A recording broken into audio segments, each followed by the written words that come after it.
Welcome to Chillin' 101. We hope this video helps. You start by converting the text to a mesh so you can repair geometry directly.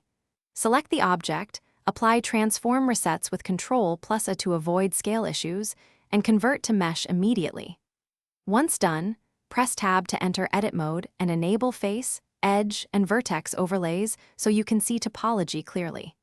Make sure normals and hidden geometry are visible.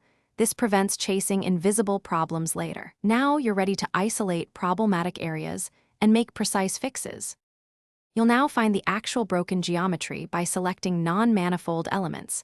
That pinpoints loose faces, open edges, and internal faces. Once identified, delete stray faces and edges, then merge nearby vertices using merge by distance to collapse duplicates. Set a small threshold like 0, 0, 0, 1. For holes, select border edges and use F to fill, or draw new edges with the knife tool to create quads and maintain flow. Make sure you keep quads where possible so modifiers behave predictably.